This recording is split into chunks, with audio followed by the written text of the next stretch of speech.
Hey y'all, what's good? How you feeling? How you doing? What's happening? Yo, over this past weekend, I finally got around to finishing the first volume 1 of that seinen masterpiece that is known as Berserk. So many people love it. So many people are fans of it. Can't wait for Miura to drop his next chapter because it's been on over a year hiatus.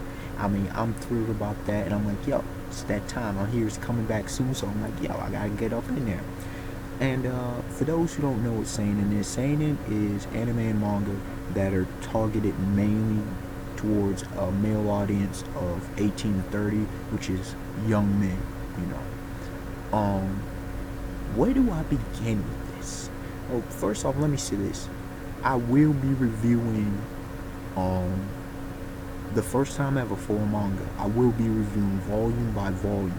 If I am going through a series, well, I mean, Berserk is not even complete yet. It's still ongoing technically, so, that's one thing. But some of the complete ones I've done, I've reviewed volume 1, and then I've done doing an overview. I've done that with Holy Land, which is the same, and another same. Check that out. Wonderful. You can see some videos on my channel as well, and I've also done Baki, Grappler Baki. Just finished that up, just post a couple videos recently about that. Now, on to this Berserk. Like I say, I will be reviewing volume by volume until I reach the, more current chapters, you could say. Yeah. First, let me break a couple things down first before I jump into the analysis of this volume and what I thought of it. Okay. The fact here is there were, as far as I can recollect, as far as I can decipher, there were only 3 chapters in this whole volume, which is quite rare from at least my experience with manga. Okay. The fact that's like in of itself, it makes it very interesting. It's very, it's surprising, but they're well done. They're not dragged out. They're excellently done. Okay? You could see it was probably, even when it started, it was a monthly manga. Okay? One of the things I gotta notice, once again, these early 90s mangaka, or mangaka if you prefer, Miura, okay? He's the mangaka. The art, man, the art was mainly on point. Like, it was well done, very well done. I saw that with Baki. I've seen that with a few of the 90s manga. The character, the designs, they fit the world. That's one of the things you have to notice when you know something. They fit the world very well. It wasn't as dark. It didn't have, at least yet, it didn't have the dark vibe, or the gritty, or you could say the gritty. It had dark, but it didn't, it was more gothic, but not completely. Like, it was like maybe early Renaissance period, late Middle Ages, early Renaissance. Because here's the thing, and I'll get into the world setting a little bit later, but that's the vibe you get. You also get a modern edge, though. It's a modern twist. Okay. I'll get more into that a little bit later. Now, I also have to mention, what was I about to say? Another thing, going into this, reading this, reading on Manga Reader, right? And it had labeled it as horror, and it's right. This is real horror, ladies and gentlemen, just like Frankenstein, Mary Shelley's Frankenstein. You can go check out my video I did on Frankenstein, Uchiha Madara, and Midori's Reasons. I did a video on that. Frankenstein, it's real horror. You get the real sense of the danger. You can just tell that this is supposed to be more of a grandiose piece of literature. Okay. The fact here is there are 215 pages, more or less, in this volume. 3 chapters. Wow. This, the art of the building, the backgrounds and everything, quite well done. The gruesome scenes, I've seen worse, but they're well done, well handled there. The blood and gore. But it's done and it's balanced. excellently. There's storytelling, there's a characterization, there's character development. So there's a lot of literary points that it was hit. You know, some we could work on, but it's an opening chapter, so I mean opening volume. I don't expect, you know, to blow me away. Never do. If it does, then it's just instantly legendary. Not saying Berserk is, but I can understand why a lot of people got into this series. Okay, and there's a few elements, you know, when we start off the series, there's a few other elements that might turn some people off, but people, you have to be able to see past the initial and to see the elements, the themes, the story writing, the world building, the characterization, the character development, you know, the plot. You got to see these things, and we barely only scratch the surface of the plot, which makes me intrigued. It makes me actually want to continue to read. Right now, I'll break this down and call it a video in 2 points. I'll deal with the actual world itself, and I'll deal with the characters. Okay. Now the world, like I mentioned, it's medieval, probably late medieval, not quite early Renaissance. It's somewhere in that vicinity. Okay, for a few key clues, because I was actually doing some research and seeing a few things. The weapons, there's crossbows, so that tells that place, the type of armor that was worn, the different, the towns. It was more towns, mayors, rather than the castle life. Even though there was castles and manors, it was more towns. So, you know, we're getting about 1300s, maybe 1400s pushing there. But there was a lot of supernatural aspects. But it wasn't like supernatural like King Arthur's supernatural. It wasn't the romantic, you know, that sort of high fantasy. It was interesting takes on demons, you know, it delved into the church, you know, that is the Catholic Church, you know, you could say, you could see heresy. One of my favorite chapter, you could say by far, of the volume. All three of them I found, you know, well done. But the third chapter, oh my goodness, that whole scene, we start off with a doggone woman convicted of heresy, convicted of being a witch, beheaded, just like that. And then we come into it, and the dude, like, y'all, that dude to do it more. You got already 2 villains in here. One of them, the snake dude, is he's an okay villain, and nothing special. But that dude, that fat dude, he's like, he gives off that villainous aura. Okay, that dark, like that sinister, like you just want somebody to come in there. Okay, you want to screw him over. So that was well done. You know, we see it delves into some very deep psychological and philosophical, very dark concepts you can see being dealt with, which, you know, of course I enjoy. Yeah, if you've ever seen my channel, you ever see Talk to Me, you ever discuss with me and whatever, you know that I'm about story, right? You know that I come from a literary perspective. You know that I love these kind of things. You know, I love digging and analysis. You know, I love being entertained, but this is entertaining to me. Going into the mind, the realm of thought. Okay, so that was excellently captured. And I got to talk about can I do characters? Yeah, I'll add this in the characters. I won't make this video too long. You know, it was only volume 1. I mean, come on. We'll start with, I mean, there's really, I'll mention briefly the third character I want to mention. I talked about the 2 villain dudes, but, you know, one of them we don't even really seen but like a couple panels or whatever. I mean, we've seen some mayors or whatever. We see self-preservation, that's one of the things. You know, corruption, the corrupt system. You understand what I'm saying? Government, one of the reasons, you know, gives what's the word I'm saying? Gives what's the word? Not created. Gives stock, gives that, not just value, gives weight to, like myself, I'm an anarchist. It gives weight, stuff like this that's depicted, and you could say it's somewhat over dramatized, but the fact is, this is the kind of stuff that happens or has happened in the past. So, you know, keep that in mind. Keep that in mind. This isn't totally fiction. It's like rather fantasy. It's based on some reality. Okay, That's what I think the connection really you can really draw from. Now, the one character I would like to mention that we only saw him at the end, near the end of the volume, is this one Doctor dude, and this dude got jacked up. I think he represents. He represents a lot. Okay, I have a feeling that he's going to represent a lot early on, with Gats. You know, I'll talk about Gats because he's the main character. He's the main character of Berserk. Okay, this dude, I don't think we've gotten his name, but he's a doctor. This dude got jacked. I mean, just disfigured.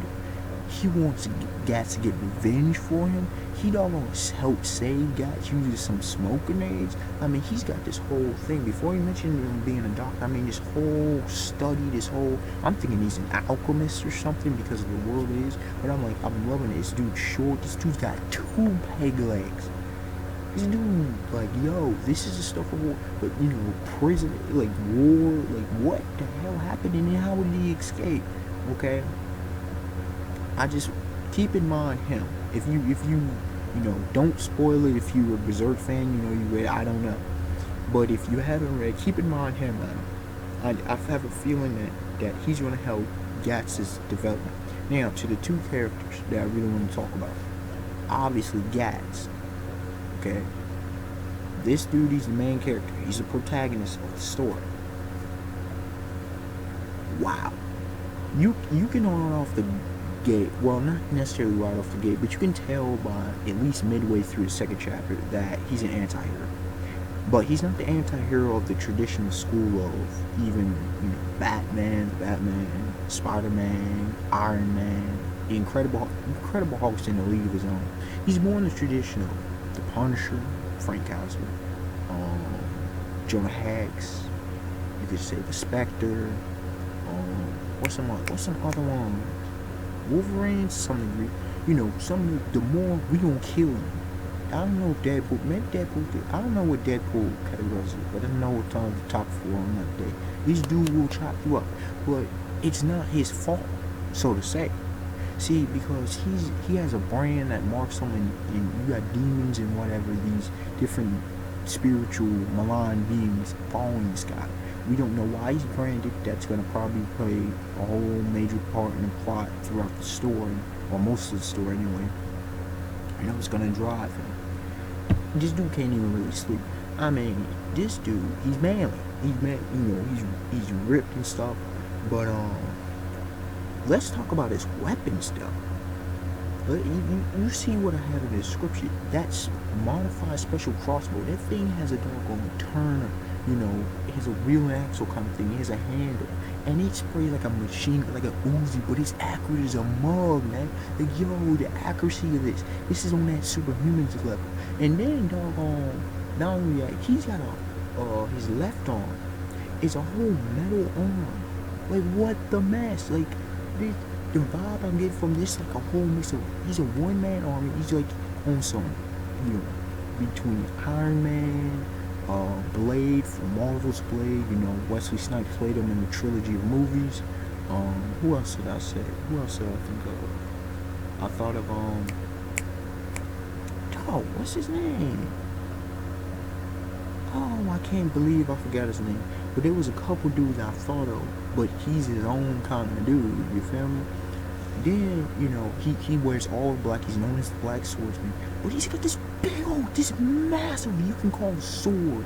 It's hard to say. It steals iron, it's like this chunk of iron, it's literally about 5 or 6 feet long, 2 feet wide. This thing is not, and it just cleans up through horses, through fully clad, fully armored knights. Like, this thing don't play. It can move through like anything, and you can tell the amount of strength, and he swings it so quickly. It's a massive, colossal claymore. That's a Scottish broadsword. Okay, this thing is, oh my goodness, like, yo, the strength of this dude. What other besides, you know, the crossbow? There's the sword. Is there any other? Oh, and in his arm, what we seen so he's a cannon too. Yo. Oh, and I think I thought of maybe steel. I forget who all the who are the dudes, but I thought of some dudes like, this guy is doing too much. He's a dude of his own. I mean, his psychology and philosophy, he doesn't care about you. Like, he doesn't. He can't stand weak people, weak creatures. Can't do that. Doesn't deal with them.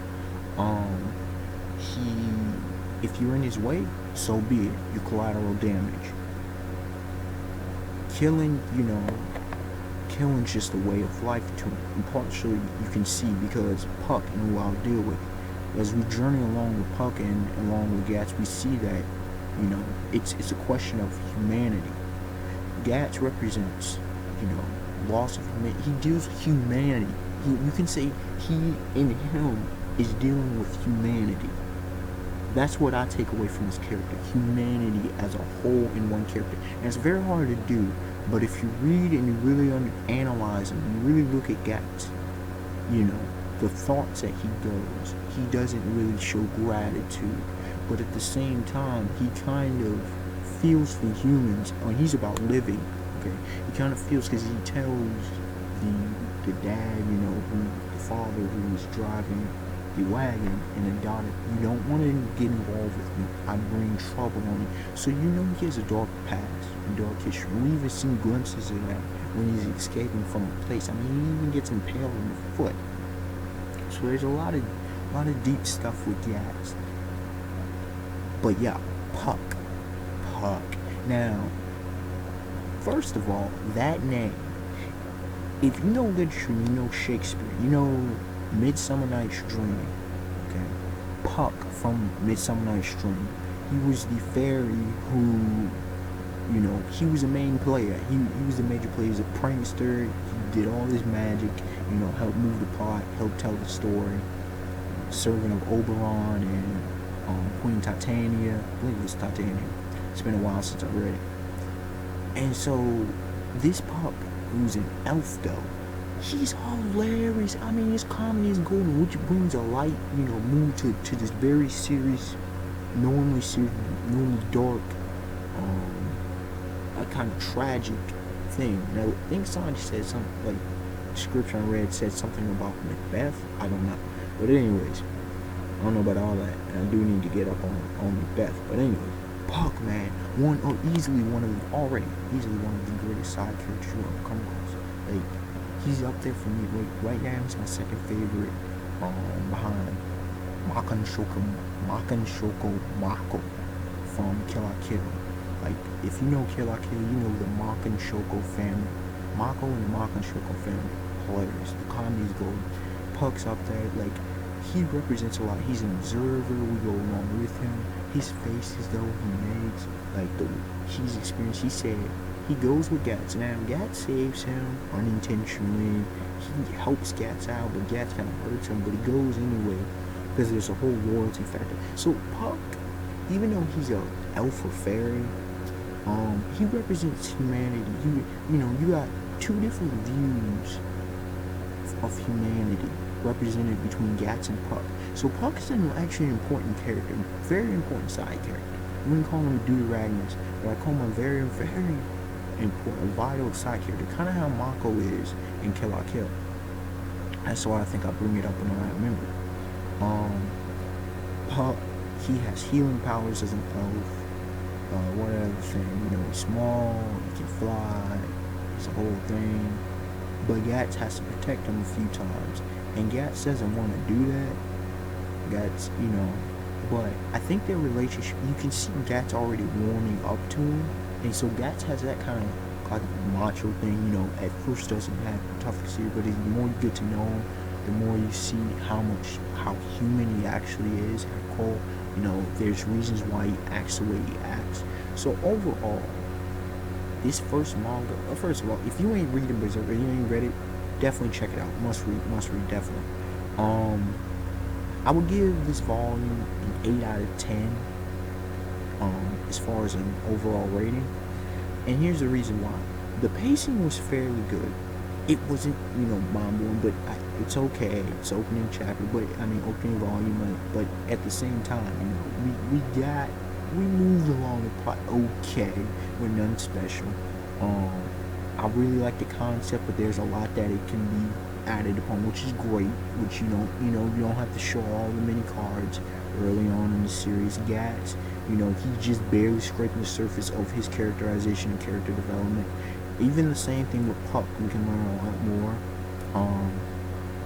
The cliffhanger at the end it wasn't so much a cliffhanger. It was, well, it kind of sort of was a cliffhanger, but like overall, it was great, but it wasn't amazing, mind-blowing. Nothing I hadn't sort of kind of seen before. I've seen it was different, but I've seen a lot of these elements before, so it wasn't. And maybe that's just me as someone who's read and watched a ton of fiction in his life, in his young life. But those are my thoughts. What are yours? Unexpected one. Like, comment, subscribe, and yeah. Next time, till next time, y'all. Peace. The next volume review probably come out sometime next week, because I don't know when I'll actually, because there's a lot of videos and a lot of things I'm into currently. So a lot of manga, anime, some TV shows, but it'll come out definitely. All right, y'all.